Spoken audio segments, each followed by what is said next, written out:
Hey everybody, welcome to Everything Bites. I'm Hunter Moore. Happy Valentine's Day. Happy Kanye West music release week.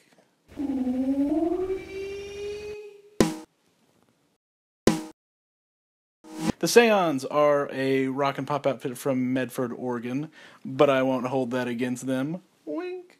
These guys released their debut album Sun Gun independently a few years ago. Now they're back with a new album entitled, apparently, Aprilis? Possibly Aprilis? Between the first album and this new one, Seaons toured extensively up and down the West Coast and all over the country with fellow Southern Oregon musicians.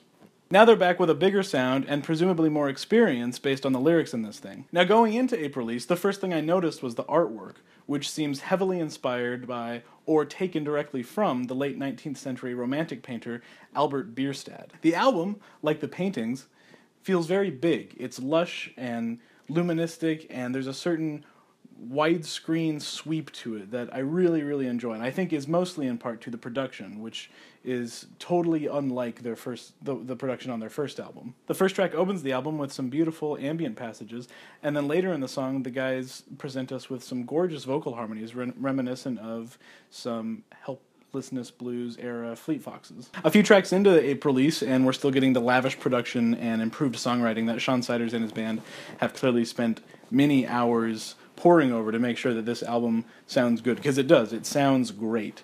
This new album sounds so much better than the last one.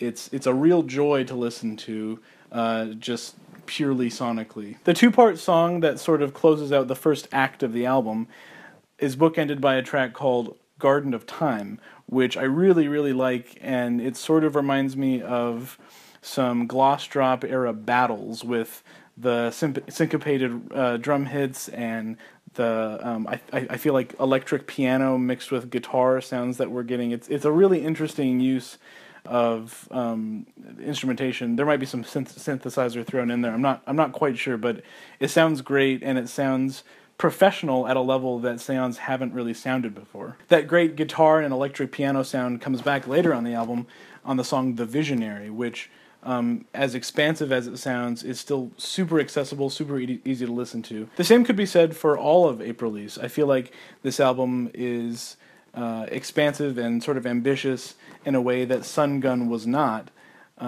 Yet they never stray too far from their pop sensibility and their roots of being a very electric, catchy band. The song Sleeping Saviors features some interesting lyrics that I think allude to the theme of humans as gods, gods as humans, divine beings on Earth and whatnot. It's an interesting concept. I don't know that it quite works for me. It's probably one of my least favorite songs on the album. But the back half of the track features more of those great vocal harmonies that I mentioned before. And every time they appear on the album, I can't help but think of the Beatles and the Beach Boys, and they just sound so good, especially with that crisp recording. Now, a few of the problems that I had with the band's previous album, Sun Gun, appear here as well. I think Seaons rely a little too heavily on indie rock cliches and trends that are really popular right now, especially some of the songs on the last third of this new album.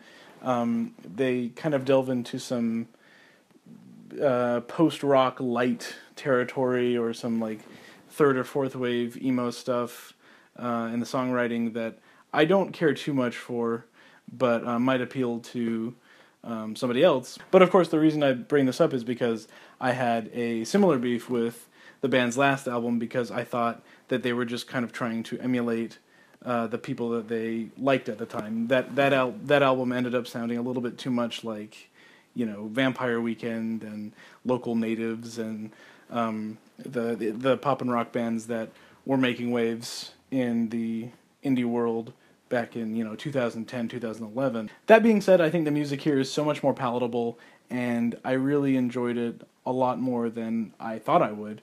I think Siders is really coming into his own as a songwriter, and I think his band with their new drummer is sounding really tight and, like I said before, ambitious. And that's, I think, what sets this album apart, especially. Seaons are at their best when they go for their moments of grandeur and kind of enlightenment, when they try to sound big and kind of, you know, go for their Coldplay moments. The two songs that end the record actually reminded me of Animal Collective, but at different points in their career. I think the second to last track is sort of like Merriweather post-Pavilion era Anco, and then the very, very last track here, Nostalgia, reminded me of something off of Sung Tongs or Prospect Hummer. It's a really, really, really nice way to finish off the record, and it's very sweet and sort of abrupt even, but it finishes Aprilis off super nicely and gave me a feeling of completion. It is a rather long record. I mean, there's 13 tracks here. I think it's almost an hour in length, so they really earn their stripes by the end of it, but overall, I think the Seaons came through with certainly a worthy follow-up, and I think a record that's bound to gain them new fans when they're on the road this spring and summer. So good job to Seaons.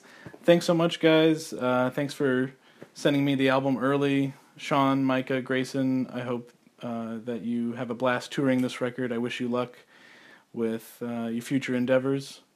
To everybody else, thanks for watching. This is the first video in a while for Everything Bites, but I hope we have a good 2016. And with that, I will sign off, and I will see you guys next time.